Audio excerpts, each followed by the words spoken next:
My parents, who still favor my brother, don't know that I've been reborn. Just like in my previous life. They handed me a plane ticket and said calmly, "Tom, your brother is already engaged to your fiancée. Don't ruin things anymore. Stay abroad for a few years. Come back only after your brother's wedding." In my past life, they told me the same thing. But I couldn't accept it. I desperately tried to explain to my fiancée, Sophia, that the man she truly loved was me. I cried, kneeling before my parents, begging them to tell her the truth. To stop letting my brother take my place. But all I got in return was Sophia's cold, distant gaze. When I died in that car accident, her voice on the phone to a nurse was just as indifferent. What's he up to again? Tell him not to ruin my wedding with Michael. That day, as I lay on the operating table, I watched the so-called wedding of the century broadcast live on TV. I saw Michael gently place the ring on Sophia's finger, and the world showering them with blessings. If heaven has given me another chance at life, this time, I won't be pathetic. I took the plane ticket from my parents. My voice calm and steady. "All right, I'll go." Seeing how easily I agreed, my parents were surprised. "Tom, you really mean it? You're not planning to pull something to ruin your brother's wedding, right?" "Ruin? What a joke. Sophia was mine to begin with. But my parents heartlessly took her away and gave her to Michael. Over 25 years ago, Michael was diagnosed with leukemia. Without hesitation, my parents decided to have another child. And that's how I was born. My umbilical cord blood saved Michael's life. But ever since then, I've lived in his shadow. Because Michael was sickly, my parents gave him all their love and attention. From childhood, I gave up everything. Rooms, friends, even competition finals. But there was one thing I refused to give up. The girl I loved. The daughter of the Shen family, Sophia. She used to be like a princess. Until a car accident at her birthday party left her blind. Abandoned by her family, she lived quietly in her grandfather's villa. Every day after school, I'd climb the wall to talk to her, becoming her only light in the darkness. I never told her my name. I simply wrote it, stroke by stroke, in her palm. Cristiano Jr. Before her surgery, she kissed my fingertips and promised, "When my eyes heal, the first person I want to see is you. Can we be together then?" The operation lasted 12 hours. But when Sophia opened her eyes, the first person she saw was Michael. Because my parents, learning that Michael liked Sophia too, had secretly put sleeping pills in my drink. I slept for a full day and night, while they lied to Sophia, telling her that the man who stayed by her side all along was Michael. She believed them without doubt, and happily got engaged to him. Looking at my parents now, I could only laugh bitterly. They kept trying to send me away before. And now that I've agreed, they don't even believe me. Afraid I'd change my mind, they hurriedly gave me a few more warnings. Then left in relief. I turned back to my room. The moment I closed the door, my phone buzzed. A message from Sophia. 8 p.m. Grand Hyatt Hotel, room 1908. I stared at the message, my fingertips trembling. In my past life, when I received that text, I was overjoyed, thinking she finally wanted to hear me out. But when I arrived, I realized she had called me there on purpose, to watch her and Michael together. So I'd give up. I broke down and cried that night. She only said coldly, "Do you see now? The only one I love is your brother." Thinking back now, it's absurd. At 8 p.m., I went to the hotel again. The door to room 1908 was open. Sophia and Michael were walking around inside. The room filled with the scent of lust and betrayal. Even after being reborn, seeing that scene again felt like a knife stabbing my heart. The pain was unbearable. But I told myself I must get used to it. After all, Sophia would soon be my sister-in-law. I don't know how long I stood there before Sophia, now dressed neatly, came to me. "Do you see clearly now?" she said coldly. "The one I love is your brother. Remember your place. I am your sister-in-law. Don't ever do anything shameless again." My face was expressionless. I see clearly, and I understand. Sophia froze, as if she hadn't expected my calmness. After a moment, she picked up a wedding invitation from the table. Next month is our wedding. I hope you'll attend. I took the invitation. I'll be there. I wish you both a lifetime of happiness. As I turned to leave, I heard a sharp scream nearby. A split second later, a huge light fixture fell from above. Sophia instinctively pushed Michael away, saving him perfectly. Only I remained standing there, crushed under the falling sign. Blood poured from my body as I collapsed. The pain came in waves, tearing through my nerves. I trembled violently in the pool of my own blood, tears blurring my vision. The last thing I saw was Sophia shielding Michael. Then everything went dark. The girl who once loved only me was gone forever. And finally, I could let go. When I opened my eyes again, I was in a hospital bed. A nurse was changing my bandages. Seeing me awake, she sighed in relief. You've been unconscious for 2 days. Finally awake. How do you feel? Your brother brought you here. He fainted from extreme shock. The nurse explained softly. Your parents and sister-in-law are in the next room, taking care of your brother. Should I go and call them over? My eyelashes trembled slightly as I shook my head. No need. They don't want to see me, and I don't want to see them.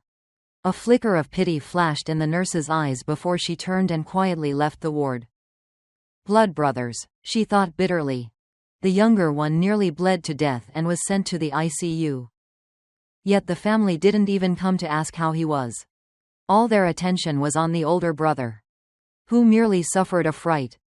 2 days had passed, and no one had visited even once. I heard your sister-in-law is the CEO of the Sophia Corporation. Another nurse whispered. No wonder. Your brother's the treasured son-in-law now. It's only natural they don't care about you. But she's truly devoted to him. Never leaves his side, even feeds him soup herself.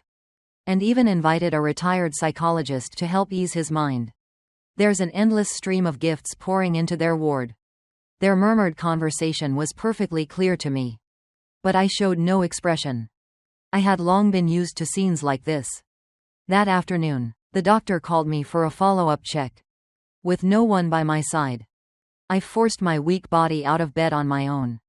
As I passed the neighboring ward, I saw my parents and Sophia surrounding Michael, their faces filled with concern. He smiled sweetly, his tone gentle and filial. Mom, Dad, you've been taking care of me for days now. You haven't even visited my brother yet. I've just eaten. Why don't you take the leftover fish soup to him? He's seriously injured. He must need nourishment. My father waved his hand dismissively. Don't worry about him. He can survive anywhere. That soup took your mother all night to make. Why waste it on him? My mother nodded in agreement.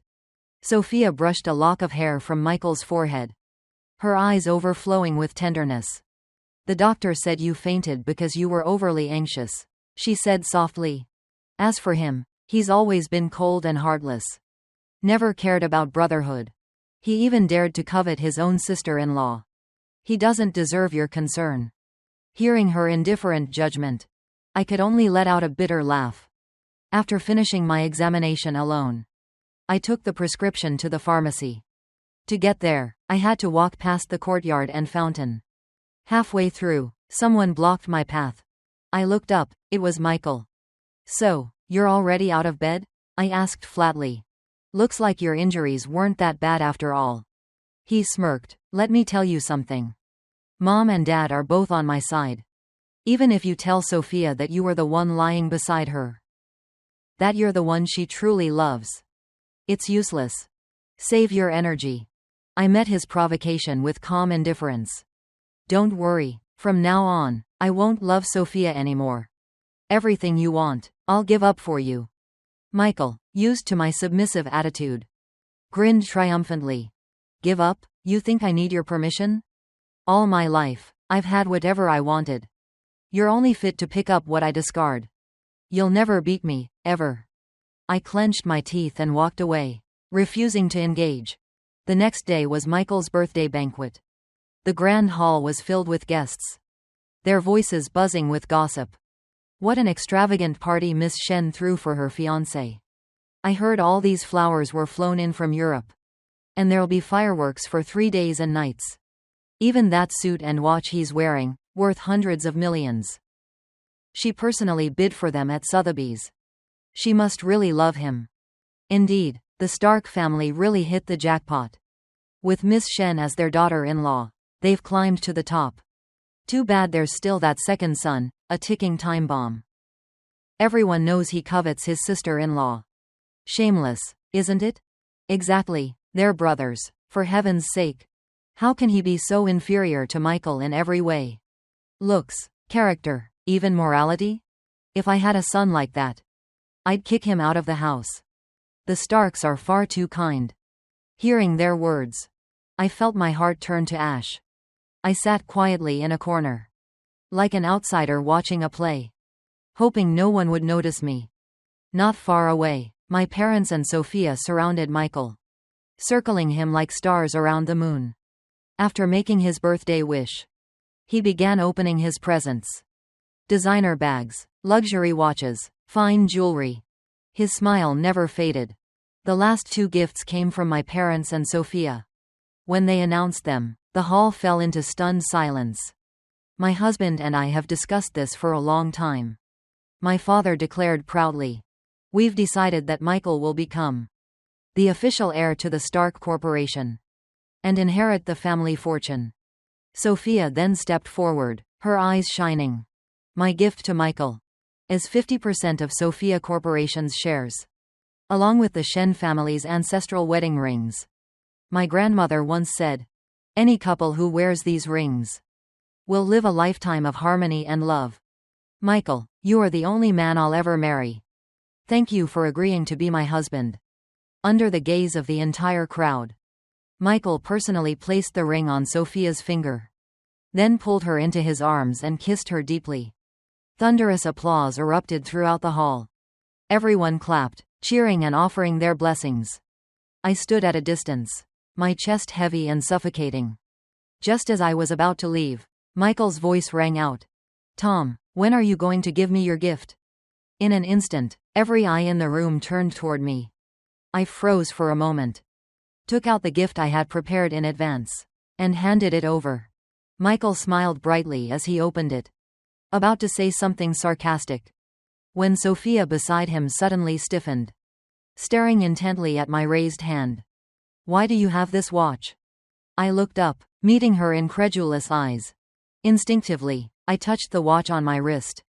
During the time Sophia was blind, I knew she couldn't see, but I still dressed neatly whenever I went to visit her.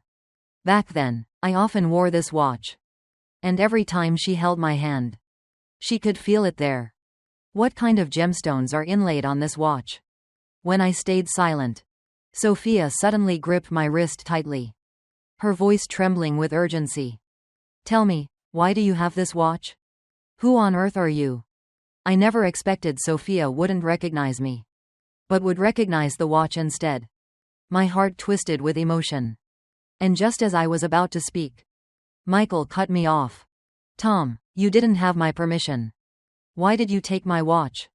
After saying that, Michael stepped forward, trying to snatch the watch away. Seeing this, Sophia's expression suddenly changed. On instinct, she held Michael back, her eyes dark and cold as she glared at me. "So that's it. You stole Michael's watch.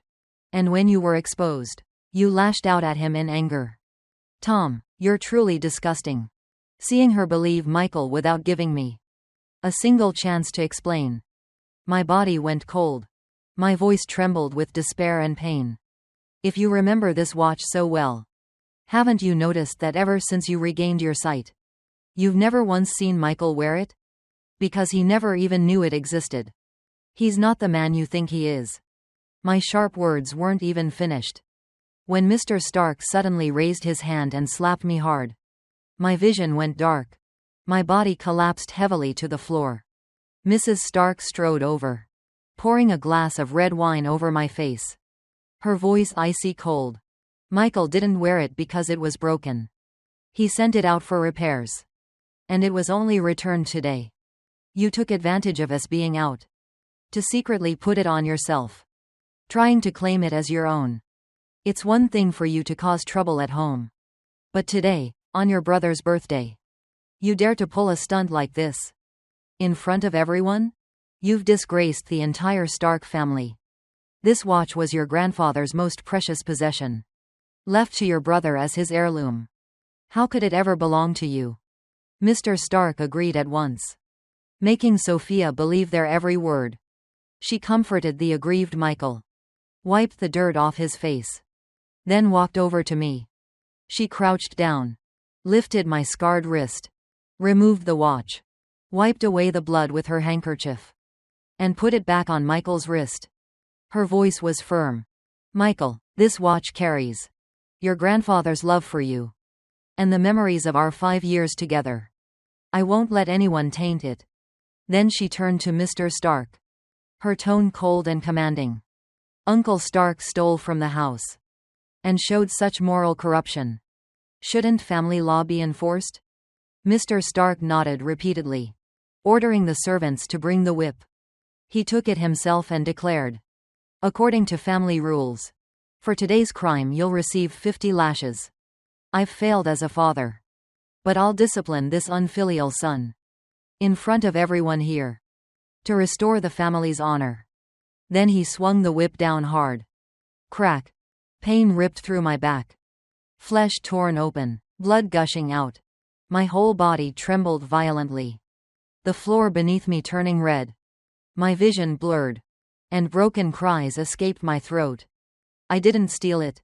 That watch was mine. Grandfather gave it to me. Seeing me lying in a pool of blood, Sophia showed no pity. Blinded by Michael's deceit, he took her hand and led her away, their figures growing smaller in the distance. I closed my bloodshot eyes, biting my lip until blood and tears mixed, suppressing my cries, enduring in silence. When the punishment was over, Mr. and Mrs. Stark didn't even glance at me. They simply turned and left. Guests and servants mocked me. Then one by one, they too departed. No one cared. I lay on the cold floor, my body covered in wounds. The lights turned off. Only endless darkness surrounded me. It wasn't until dawn that I finally gathered enough strength to drag myself to the hospital. When the doctor saw my injuries, he was visibly shocked. It took 3 hours to clean and dress my wounds. I stayed in the hospital for 2 days. The wounds slowly began to scab over. During that time, Michael sent me countless mocking messages. Mom and Dad agreed to turn your room into the baby's room. It'll be for Sophia and my child. When will you move your junk out? Today I went wedding dress shopping with Sophia. They were all so beautiful. I bought them all for her. Looking at Michael's photos, at Sophia's loving gaze, I felt nothing but numbness. I didn't reply to a single message. The day before my discharge, my parents finally came. But they weren't there to check on me. Only to remind me. Tomorrow is your brother's wedding day. You promised you'd attend.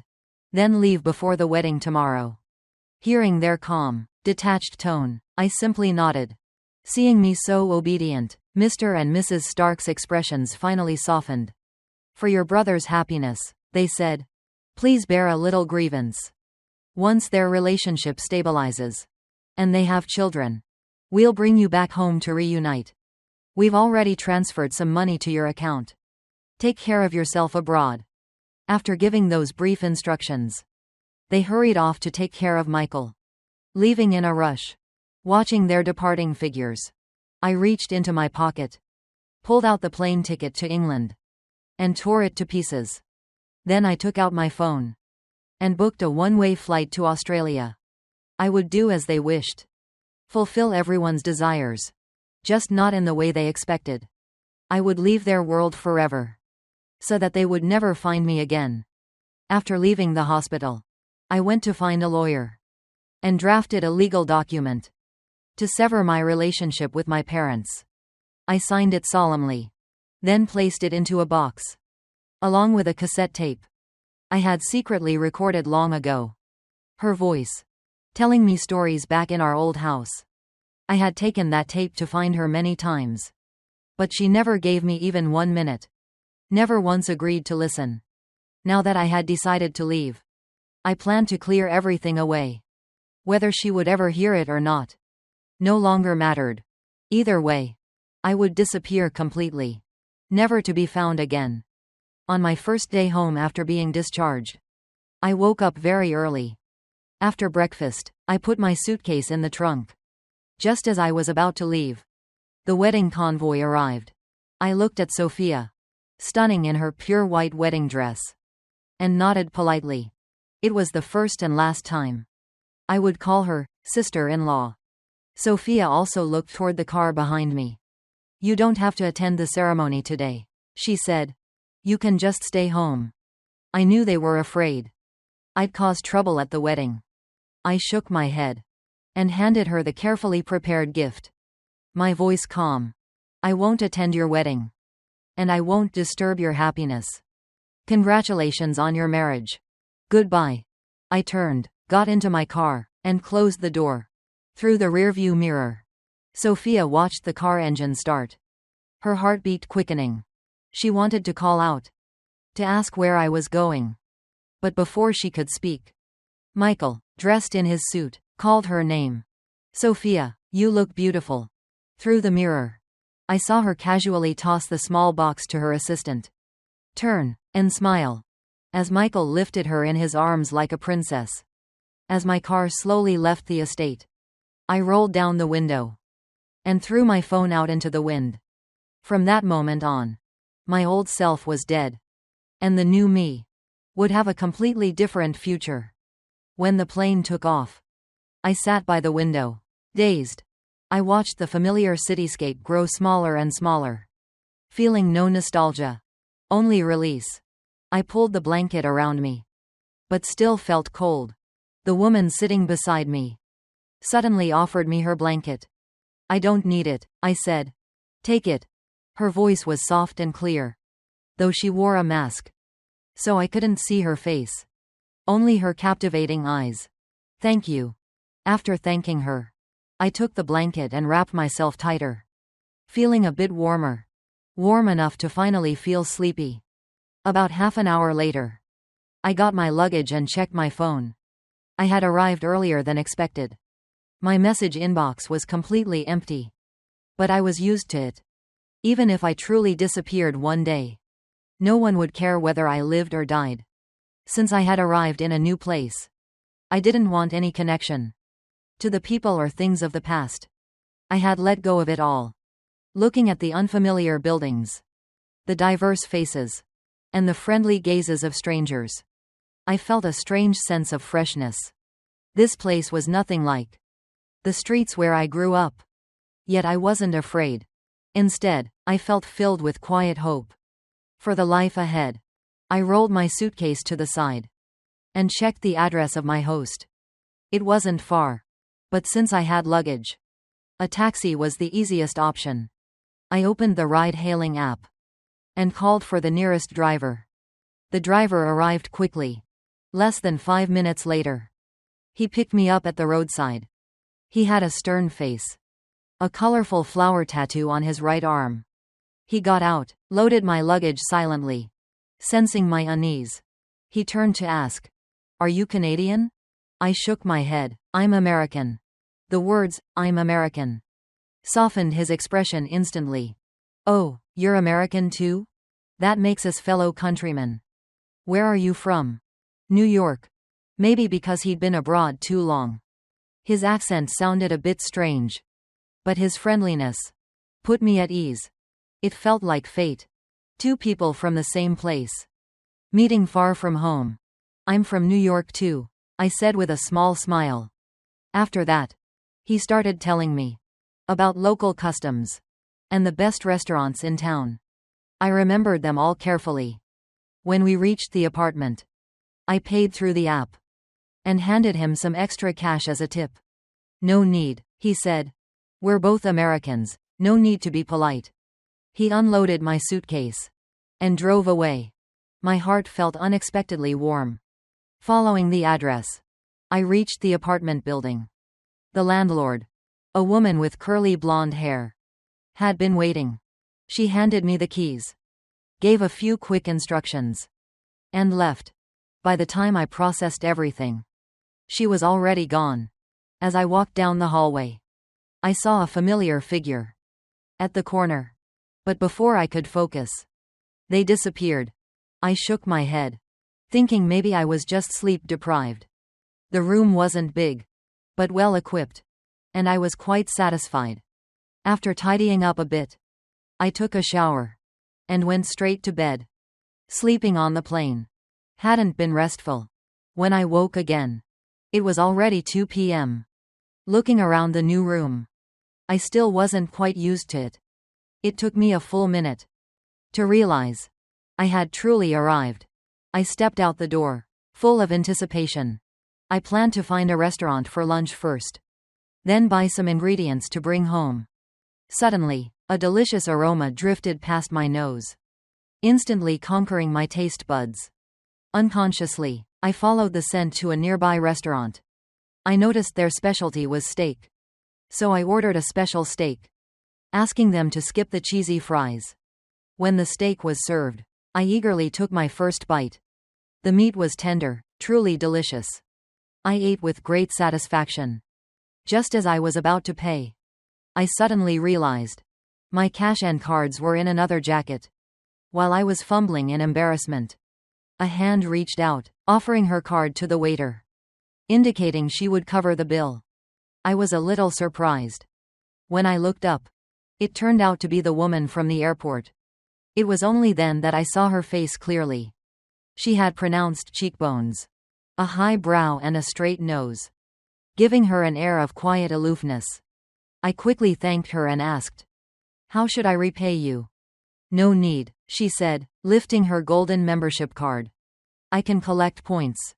Her fluent voice surprised me. Her appearance didn't suggest she spoke the language so well. But this meal wasn't cheap. I insisted on paying her back. "No, really, I must repay you," I blurted out. She turned slightly, then playfully said, "All right then, treat me to ice cream next time." At the shop downstairs, I froze for a moment. That's when I remembered. The person I saw on the stairs earlier was her. I hadn't been mistaken. "All right then," I said, "next time I'll buy you ice cream." After she left, I realized I hadn't even asked for her name. A slight guilt crept into my heart. After all, I owed her quite a bit. When I got back to my apartment, I grabbed some cash and went back downstairs to buy a few ingredients to store in the fridge. Looking at the fridge now full, I suddenly felt a deep sense of security. Then my phone rang. When I opened it, I saw several photos from Michael in my email. In the pictures, Sophia was wearing a white fishtail gown, smiling sweetly at the camera. Behind her stood Michael, his expression full of tenderness. The two of them looked just like a newlywed couple. But the last photo was of a diamond ring, and another one of them with Stark's parents. My hand holding the phone tightened slightly. I knew Michael's intentions all too well. He just wanted to show me that Sophia belonged to him now. Below were several lines of text. "This is the wedding dress I finally chose for Sophia. Beautiful, isn't it?" At first, she liked another one, but I thought this one suited her figure better, so I bought both. Same with the diamond ring. She said it didn't need to be that big, since she wouldn't wear it often. But I insisted. "I originally wanted to invite you to the wedding, but Sophia refused. She said she didn't want to see you on her special day. And my parents said your presence would bring bad luck. So we all agreed you shouldn't come. We're getting married soon. You should let go. Whatever happened between you and Sophia, I don't care. But from now on, remember, the only one by her side is me. Sophia will only ever be your sister-in-law." I read the words without replying, silently closing the page. The past was over. There was no hope left. When the wedding ceremony began, a little boy holding a cup of grape juice suddenly ran into the hall and bumped into Michael. The purple-red juice splashed over half his suit. He couldn't hold back a shout. My clothes. Whose brat is this? Who let him in? Take him out. Hearing the commotion, Sophia hurried over. Seeing Michael's irritated face, her steps froze. In her memory, he had always been gentle and refined, never losing his temper, no matter what happened. Seeing him like this suddenly made her feel unfamiliar. Sophia, when did you get here? I didn't see you, he said, his face now calm and gentle again. So different from a moment ago. I heard some noise, Sophia said softly. I came to see if you were all right. I'm fine, Michael replied quickly. Just a boy who accidentally spilled some juice on my suit. I'll go change. Wait for me here. Sophia nodded. But as she looked at him, an odd sense of strangeness lingered. It wasn't new. It came and went over time. Like something about him wasn't quite the same as before. And sometimes, the man who appeared in her mind wasn't Michael. It was me. A flicker of doubt crossed Sophia's heart. But she couldn't dwell on it. After all, Michael was her husband. And I was only her brother-in-law. She suddenly recalled the word, sister-in-law, I had called her before getting into the car. At that moment, my face had been pale as I handed her the wedding gift and turned away. So quickly she hadn't even had time to call me back. Then she suddenly remembered that box, wanting to see what was inside. Sophia took the elevator down to the parking lot, searching the car frantically. She called her assistant. The box I gave you this morning. Where is it? Director Sophia, the assistant stammered. Do you mean the box that Mr. Stark's younger brother gave you? Seeing her expression, the assistant faltered. What happened? You lost it? Sophia snapped. Director Sophia? Mr. Stark said the gift wasn't worth much anyway. So he told me to throw it in the trash. What? Sophia's eyes widened in anger. Do you remember where you threw it away? Find it for me, now. Yes, right away. Her assistant rushed off immediately. Watching the woman's retreating back, Sophia suddenly felt uneasy. 10 minutes later, the assistant came running, clutching the box tightly. She was just about to hand it to Sophia when Michael appeared and intercepted her, holding the box firmly in his hands. Sophia, why did you run off like that? He said with a smile. I came out of the dressing room and couldn't find you anywhere. Look, this is the new suit I changed into. What do you think? Looks good, right? But Sophia's gaze dimmed. She remembered, he once said he hated the color purple. So why had he chosen a purple suit for his own wedding day? The doubts in her heart kept piling up, her thoughts tangling like threads. Michael, however, didn't seem to notice anything unusual. He was still admiring his reflection with satisfaction. Soft piano music began to play. The MC walked gracefully onto the stage and started the familiar opening speech. When it came time to introduce the bride and groom, Michael's eyes shone with anticipation.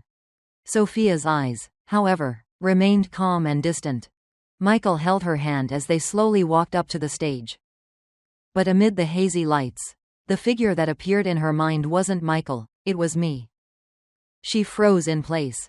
Sophia, what's wrong? Michael called her name several times. She didn't respond at all.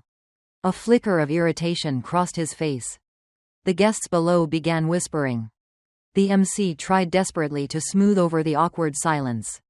In a moment of panic, Michael lightly pushed Sophia's hand. She blinked, snapping back to reality. The MC quickly smiled and said, Perhaps our bride is a little tired from all the preparations. I'm sure everyone will understand. The two exchanged their vows half-heartedly, then moved on to the toasting segment.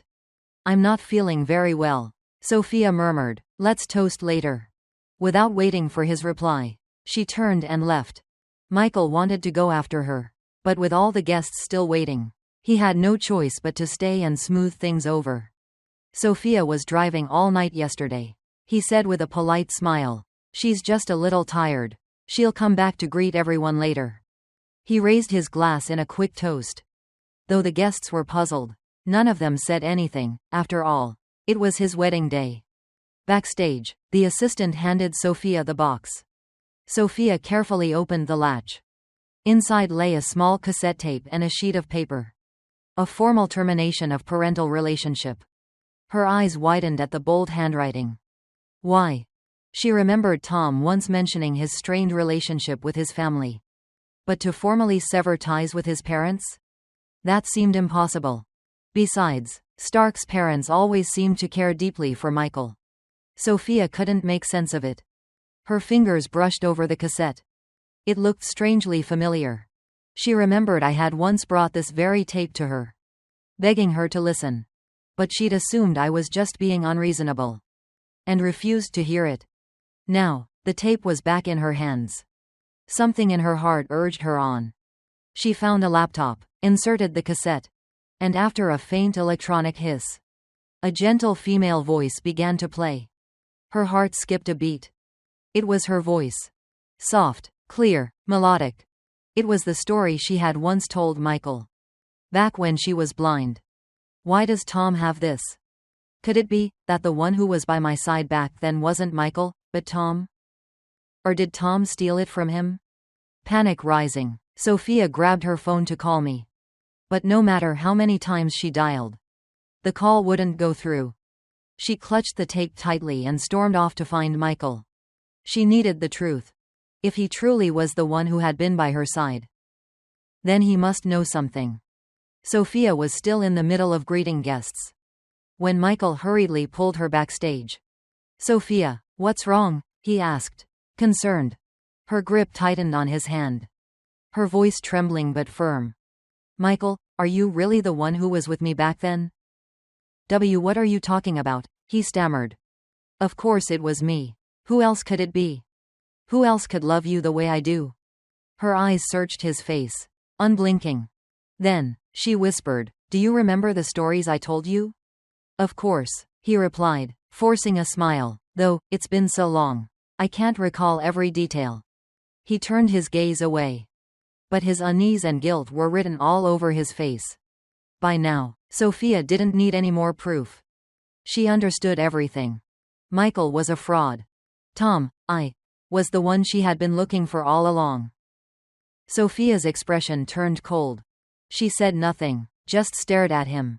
Realizing his mistake, Michael rushed to explain. I didn't mean to forget. I've just been so busy, my mind's been spinning. Sophia, don't be angry. Once we're married, you can tell me those stories again, okay? He reached out and tugged gently at her sleeve. But as Sophia looked into his face, disgust rose within her. Even now, she said icily, you're still lying to me. You're not the man who was by my side. With that, she shoved him hard. Unprepared, Michael stumbled backward, falling down the steps, his suit tearing as his body hit the ground. Flashes from the cameras instantly lit up the hall, illuminating his disheveled figure. Ignoring the pain, Michael scrambled to cover his face. Too shocked to move. He wanted to chase after her, to explain. But Sophia had already strode onto the stage, snatched the bride's microphone, and faced the stunned guests. Ladies and gentlemen, she said clearly, today's wedding is cancelled. Her voice trembled, but her eyes were firm.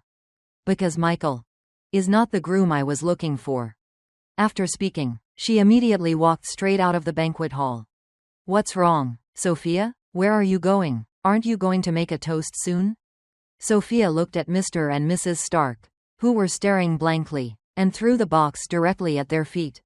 Thinking about how they and Michael had deceived her, anger surged within her. This wedding, I'm not doing it anymore. As for the reason, you all know it very well in your hearts. The Stark family, I'll remember this clearly.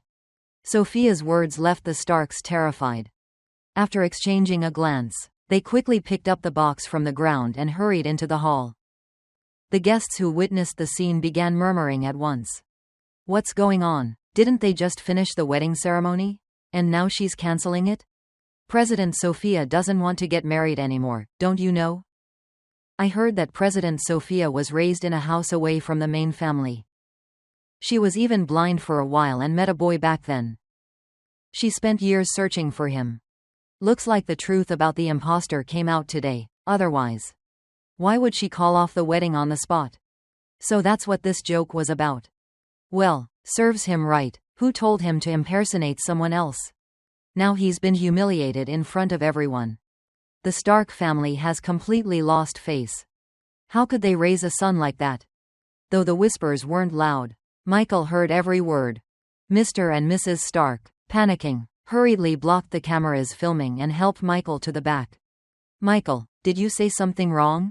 Why did Sophia suddenly act like this? Mrs. Stark asked sternly. No, I didn't say anything. It must be Tom Stark. He definitely did something.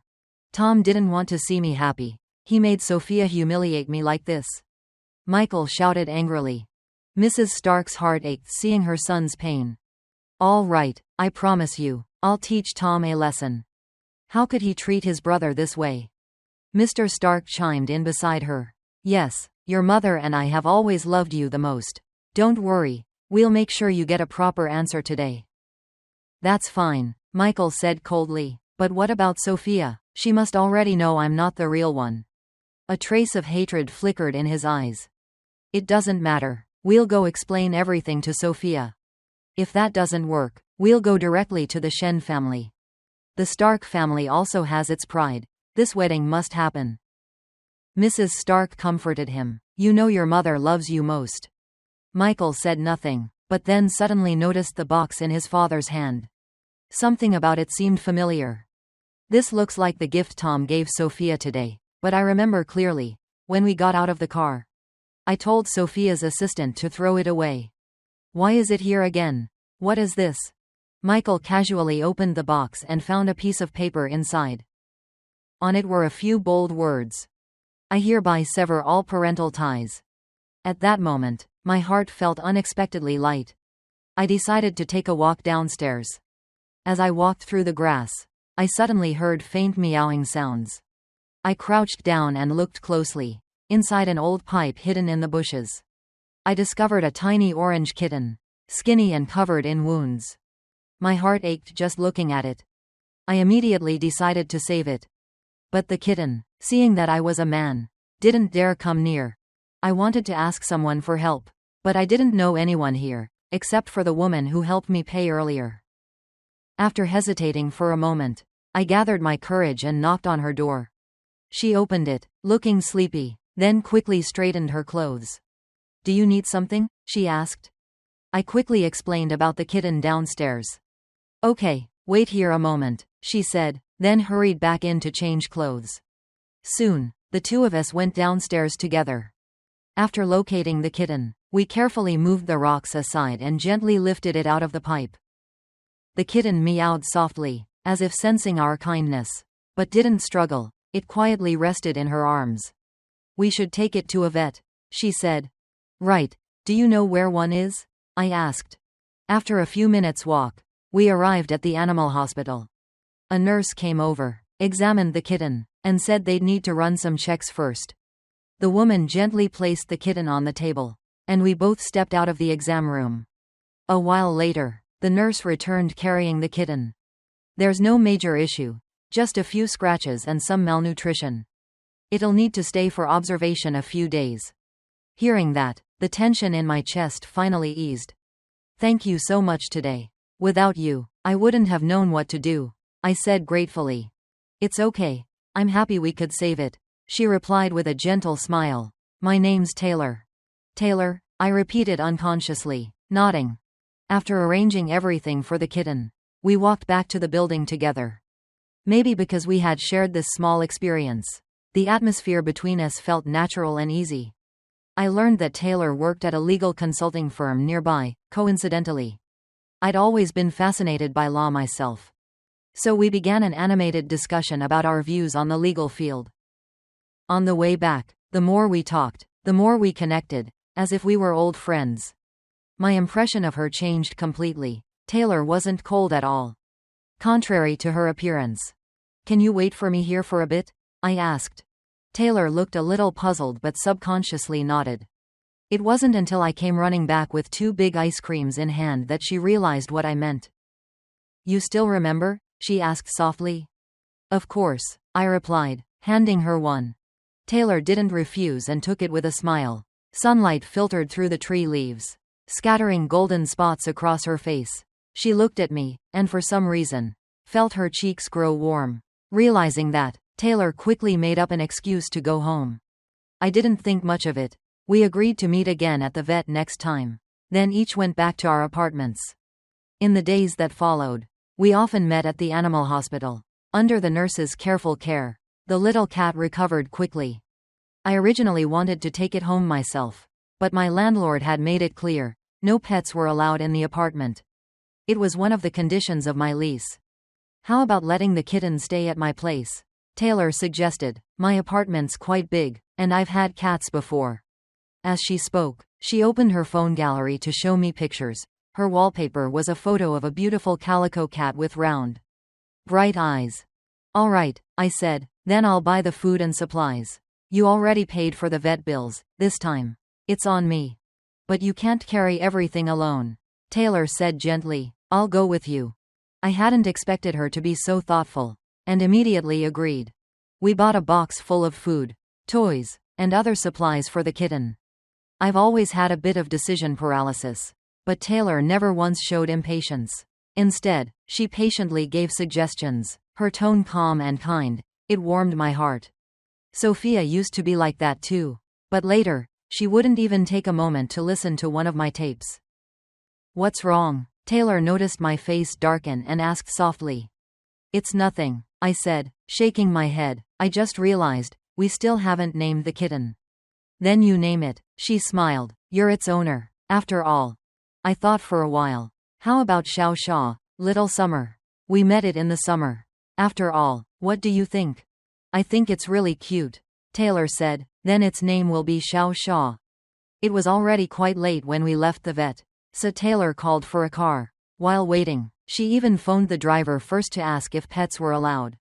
He cheerfully agreed. But when he arrived, he gave me a strange look and said something to Taylor in French. I didn't catch it and leaned closer.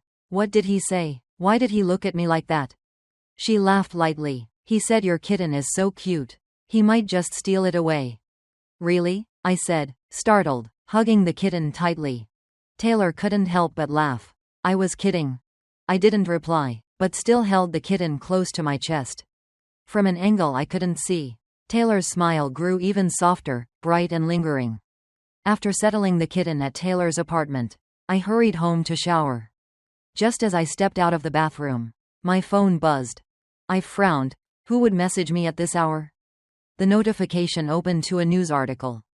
Not only had Sophia abandoned her groom in the middle of the wedding, but she had also publicly declared that he wasn't the man she'd been looking for.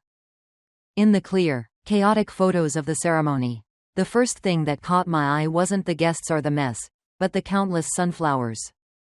Sunflower paintings on the posters. Cartoon sunflowers on the gift boxes at every table. All because I once told her I loved sunflowers.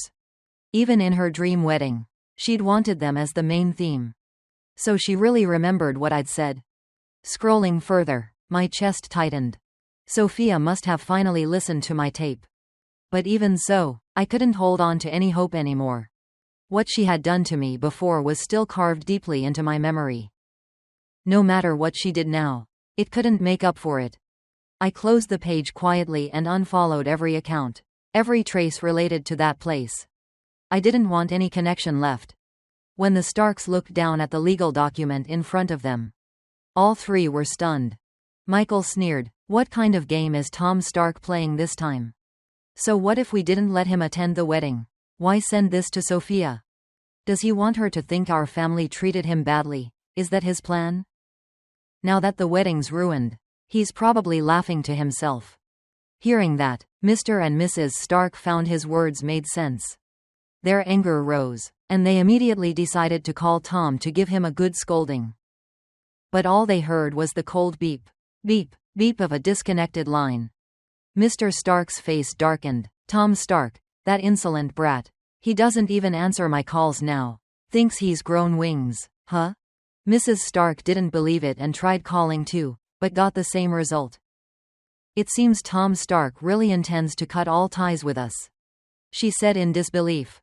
Mom, Michael said, seizing the chance, if he's caused me this much humiliation, then why don't we just kick him out of the Stark family entirely? Both parents immediately agreed and began contacting a lawyer to notarize the document. Only then did Michael finally breathe a sigh of relief. When the three returned to the Stark mansion, Michael saw the red wedding decorations still hanging on the doors, and rage flared in his eyes.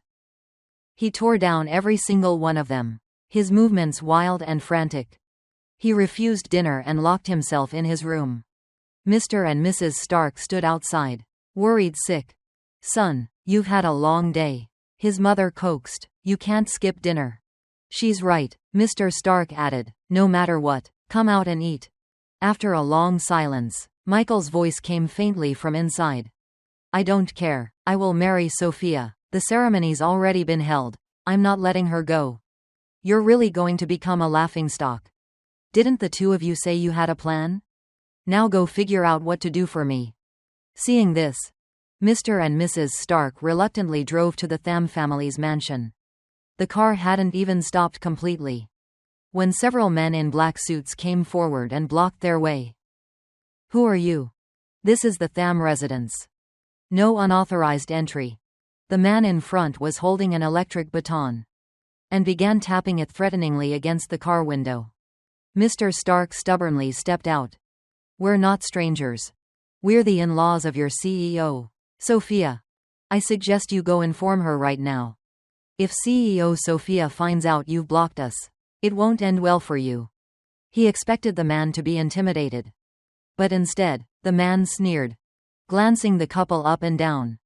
"In-laws? Our CEO isn't even married yet. Where did these so-called in-laws come from? You must be fakes.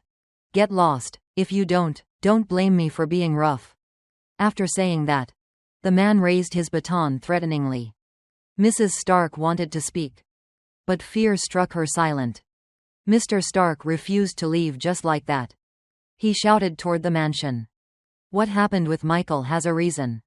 You have to hear us out. Besides, the wedding's already been announced to the whole city. If you cancel it now and let the Tham family know, it'll affect you too." The guards moved to restrain him. But suddenly, a man who looked like a butler hurried over. He whispered something into the guard's ear, and the guards immediately released Mr. Stark. "Consider yourselves lucky. CEO Sophia said only the man goes in.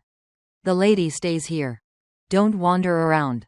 Mr. Stark didn't dare argue, and followed the butler inside the mansion. Sophia stood before the tall floor-to-ceiling window, a freshly signed contract still in her hand. Ever since realizing that Tom Stark was the one she'd truly been looking for, she had people search the entire city, but there was no trace of him. Every form of contact she had showed that his accounts had been deleted. Guilt and worry churned in her chest. Guilt for not recognizing him sooner. Worry for the cruel things she'd done. Now she didn't even have a chance to explain. At this moment, there was only one thought in her mind: to find him as soon as possible. A knock came from the door, her assistant. Sophia put the contract away. "I heard you plan to tell the Tham family about this?" Her voice was icy. "Is that supposed to be a threat?" The chill in her tone made Mr. Stark tremble the instant he entered. It felt like the temperature in the room had dropped several degrees.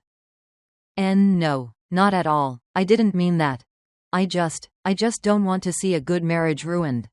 Facing Sophia, Mr. Stark had lost all his earlier arrogance, his voice now dripping with flattery. "A good marriage? And what exactly do you people take me for, Mr. Stark? Do you really think I'm a fool?" Sophia sneered, her sharp gaze pressing down on him so hard that he dared not lift his head. But then he thought of his son starving himself at home, and forced himself to speak. "Michael's mother and I are very fond of you. How could we ever think you're a fool? You and Michael get along so well. Whether he's your caretaker or not, does it even matter? Why not just make it official already?" His shameless words made Sophia glare at him in disbelief. "So the one who took care of me wasn't Michael, but Tom Stark, wasn't it? Lie to me again, and I'll throw you out this window myself." Her cold voice made Mr. Stark's knees nearly buckle. He glanced toward the window and instantly faltered. Yes, It was Tom Stark, not Michael. We didn't know at first. Michael told us you were looking for someone. Someone who looked exactly like Tom Stark. So we let Michael pretend to be him. Even that watch, it was Tom's. You actually dared deceive me, Mr. Stark? Sophia's voice trembled with fury. You think it doesn't matter which son you marry off? Why lie to me? Michael is my true son, Mr. Stark said coldly. Tom Stark was only born to save him. Of course they're not the same. Hearing this, Sophia finally understood why Tom had chosen to cut all ties with his parents. Her heart ached for him even more. So where is Tom Stark now? Have you hidden him? He's gone abroad, Mr. Stark said quickly. Do you know where exactly? He shook his head. Sophia looked at the man before her. No hint of remorse in his eyes. Her patience snapped. Take him, she ordered. Lock him and Mrs. Stark in the basement. Mr. Stark's face was full of disbelief. I told you everything. How can you do this, Sophia? Aren't you afraid of retribution? His screams faded quickly. And only the steady ticking of the clock remained. Tom, where are you? Sophia whispered softly. I know the truth now. Please, just see me once. CEO Sophia, her assistant said, placing a folder on the desk. This is what you asked me to investigate earlier. Sophia opened it. A hospital bill from years ago. It stated clearly. Michael Stark, 3 years old, diagnosed with a terminal illness. Cord blood transfusion required to save his life. Tom Stark's birth was nothing more than a way to save Michael. Sophia's hand tightened around the document. She had always wondered about Mr. and Mrs. Stark's blatant favoritism. But she had never imagined this was the reason. Inside the folder was also an old phone. Sophia immediately recognized it. It was the one he used to own. Her assistant had tracked the last known SIM card location through the call history, then had the data restored by a technician. Before handing it to her, Sophia stared at the 4-digit lock screen for a moment, hesitating. Then she typed in 0616. Beep. The screen unlocked successfully. Her eyes turned red instantly. Because June 16 was her own birthday. Most of the app accounts had been logged out. Only a few photos and unsent messages remained. As she browsed through the gallery, there were flowers by the roadside, clouds in many shapes, even silly snapshots. But the one subject that appeared the most was her. From her school days to the time she lost her sight. He had kept every single picture carefully. Even their old class photo was still there. A wave of sadness surged through Sophia's heart. He must have loved her silently. For so many moments. And no one had ever known. Even when she was abandoned by the Tham family, left to die, he had been the one who stayed by her side. She could never forget those nights they shared. Nor the deep, selfless affection he had shown her. His love was quiet. Like a still lake. Rarely rippling. But endlessly clear. When Sophia opened the message tab, she was startled. The person who had sent him the most messages was Michael. Michael had sent him pictures. Wedding photos of Sophia. Along with countless daily moments of intimacy between Sophia and Michael. Sophia's heart sank with every photo she saw. Below them were text messages. I heard you went looking for Sophia again today. Don't you have any shame? She's your sister-in-law now. What's your goal? Trying to seduce your brother's wife? Don't you get it? The only man who belongs beside Sophia is me. Mom and Dad have already agreed. Stop being so stubborn. You were born just to be my spare. If I hadn't been sick, you wouldn't even be alive. So remember, whatever I want, you give up. That includes Sophia. Unless you stop being a Stark altogether. Reading those words, Sophia's anger reached its peak. This whole impersonation scheme was filthier than she had ever imagined.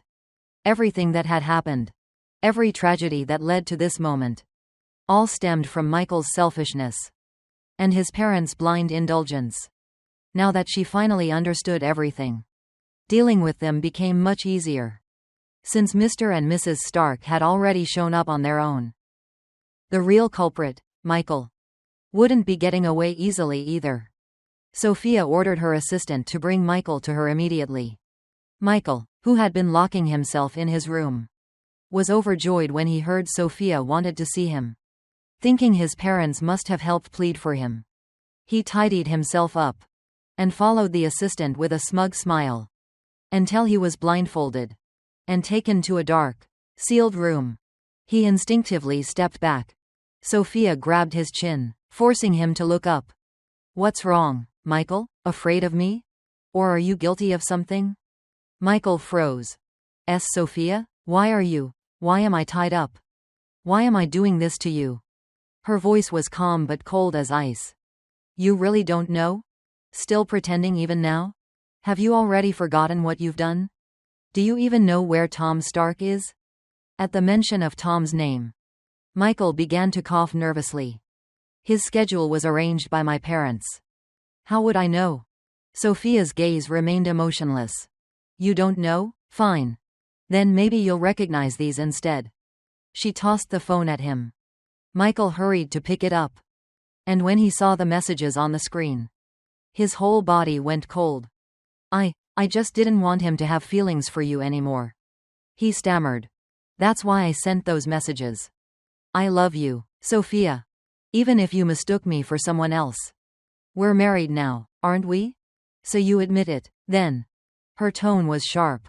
"You forced Tom to leave, didn't you?" Realizing his mistake, Michael clamped a hand over his mouth. But the panic in his eyes betrayed him. Sophia couldn't hold back anymore. She signaled the guards, and one of them slapped him hard across the face. Half of Michael's face swelled instantly. A trickle of blood appeared at the corner of his mouth. "All of you lied to me. And you hurt Tom. Everything that happened before. It was you, wasn't it?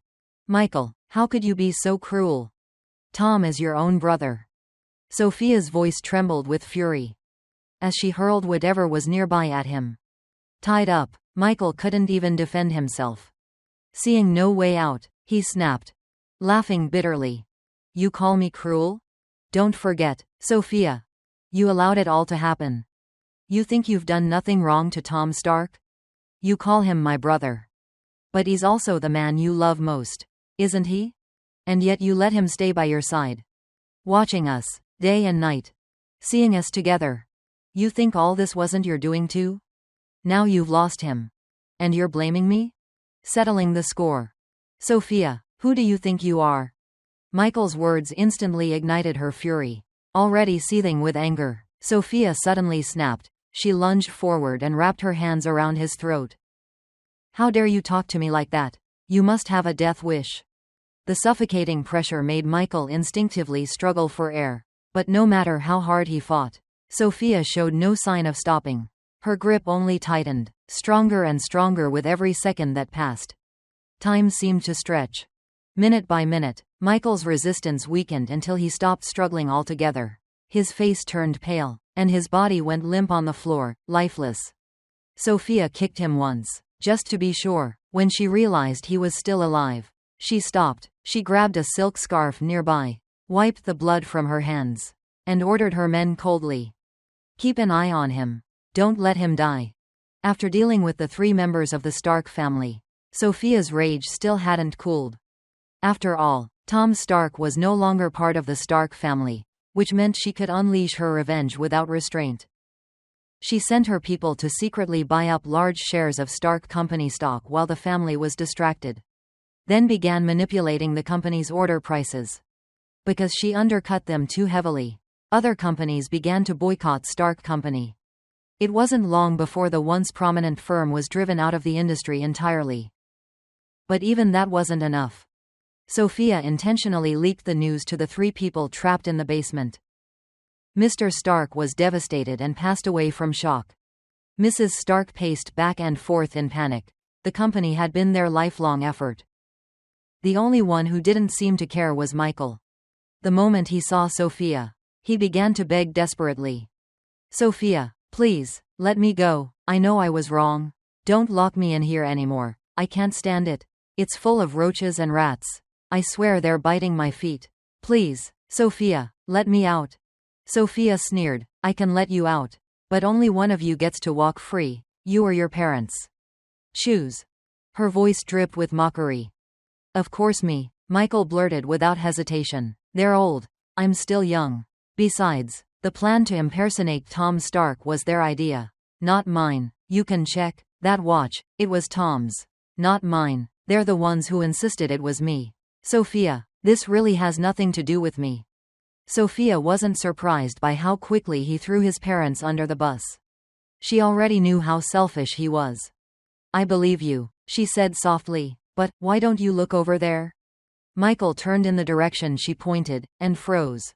His parents were standing there, having heard every word. Michael, Mr. Stark's voice trembled with pain. We spent half our lives for you. How could you treat us like this? He clutched his chest in agony, while Mrs. Stark's eyes filled with tears and disbelief. No, it's not what you think. It's Sophia. She's trying to turn us against each other. Michael stammered, panicking. But Sophia didn't let him explain further. She gestured, and her men dragged him away. There, she said coldly, that's your beloved son. Now you finally see him for who he really is. Leaning back in her chair, Sophia watched the devastated faces of Mr. and Mrs. Stark with satisfaction. After leaving the basement, she ordered her guards to release the Starks, on one condition. They must sever all ties with Michael. Having heard their son's heartless words, they agreed without hesitation. Sophia smiled, pleased. Her revenge was complete. The Stark family was ruined, stripped of everything. CEO Sophia, her assistant asked, what about Michael? He'll experience the same pain my master once endured. Days of torment followed, from pleading to numb despair. Michael's mind finally broke when the doctor confirmed that he had fallen into severe mental illness. Sophia had him transferred to a psychiatric hospital. After that, she returned to her old home. The place was in poor condition, abandoned by the Shen family. The roof leaked, and the walls were damp. Yet she loved it, because it carried traces of me. Here, she felt closer to me. It was the only place that could calm her restless heart. She looked around the room. Everything felt both familiar and distant. Familiar, because of my presence that once filled it with warmth. Distant, because back then, she couldn't see me, she could only feel me, through my patient guidance. I was her light in the darkness. Sophia's feelings for me went beyond love. They were born from gratitude, because I taught her how to walk. How to live, how to reach for things the way she could never do before. My love for her, though unseen, was deeply real. Memories surged like a tide. Tears silently streamed down her face. Then, her secretary called. They had finally found news of me. I was in Australia, preparing for an interview with a design firm. Sophia's heart tightened. For days she had been restless, haunted by not knowing where I was, and now, she finally had a lead. But now that she suddenly knew where I lived, a faint fear stirred within her heart. She worried that I would never forgive her. After all, not only did she fail to recognize me, she had also done such cruel, unforgivable things. Anyone would be disappointed. Book me the earliest flight, she said. I have to find Tom. Now. But in your condition, Ms. Sophia, it's really not suitable for a long flight. The secretary hesitated, glancing at her anxiously. Sophia didn't care. She stood up, straightened her clothes, and headed for the door. The secretary, knowing it was useless to argue, hurried to fetch the car. The two drove straight ahead. Just as, in Australia, a light drizzle began to fall, ruining my plan to go out for dinner. Having just passed my interview, I had planned to invite Taylor out to celebrate. When she saw the annoyed look on my face, she laughed gently. Didn't you say you could cook, Chef Stark? Why don't we stay home and have hot pot instead? My friend sent me some homemade hot pot spices from back home. Let's try them. Her words instantly lifted my mood. We didn't hesitate. Went straight to the supermarket. Bought a bag full of ingredients for the hot pot. By the time we returned, the rain had stopped. Carrying the groceries, we walked slowly along the street, relaxed and content. But suddenly, I froze. Standing under my apartment building was a figure I could never mistake. Sophia. I never imagined she'd actually come here. Before she saw me, her heart had been filled with anticipation. But the moment her eyes fell on the woman beside me, her face darkened instantly. She strode quickly toward us, trying hard to keep her emotions under control. "Tom," she said, her voice trembling, "can we talk?" Taylor, sensing the tension, immediately understood the situation. She glanced at me, then smiled faintly. "If you don't talk to her, it'll only get more complicated. Go ahead, I'll wait for you up ahead." I nodded. Taylor took the groceries from my hands and walked off. Neither of us looked back at Sophia, as if she no longer existed. Later, she tried several times to contact me, but I said nothing. Instead, I sent back the document. The one where they, my so-called parents, had signed to sever ties with me. To say I wasn't affected would be a lie.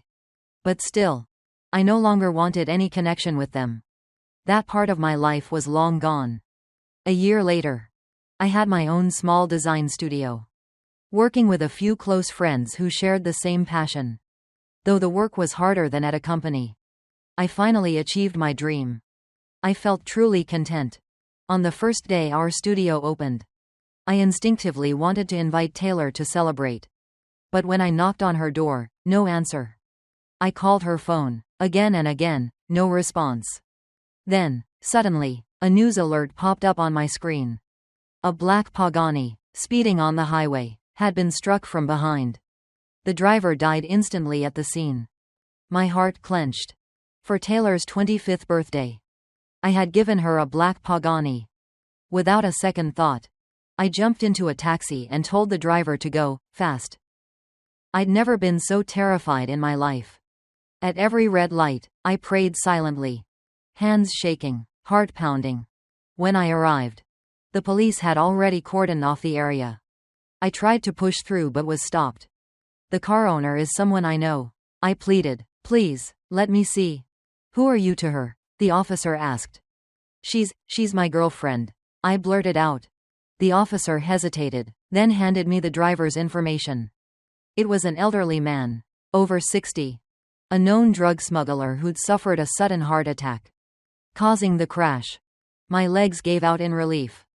A few minutes later, Taylor arrived, her face pale and anxious after receiving a call from the police. When she saw the mangled black Pagani nearby, she finally understood what had happened. She ran toward me and pulled me into her arms. "Don't be afraid, Tom. I'm here now. I came to get you." Her voice trembled, tears glistening in her eyes. "Where were you?" I said, my own voice breaking. "I looked everywhere for you. I was so worried." "I was preparing a surprise," she said, smiling through tears. "I was going to confess to you today." I blinked, stunned. The confession, was it supposed to be in my office? She looked surprised. "How did you know?" "I have security cameras," I admitted softly. Taylor laughed and tapped her forehead. "Ah, I forgot about that. I actually saw everything already," I said. "But I didn't say anything. I didn't want to ruin your surprise." "Well," she said, pulling a small box from her pocket. "You might as well give me your answer now." Inside was a ring. I stared in disbelief. "Wait, you were going to propose?" She grinned. "Why not? Sooner or later, I would have asked anyway." Her confident tone brought tears to my eyes. I laughed, half crying. "Then, give me a little time to think, okay? Take all the time you need." Sunlight filtered gently through the trees beside us, spilling over Taylor's shoulders. At that moment, I felt the emptiness in my heart slowly fill, and realized that Taylor was the light I could never live without.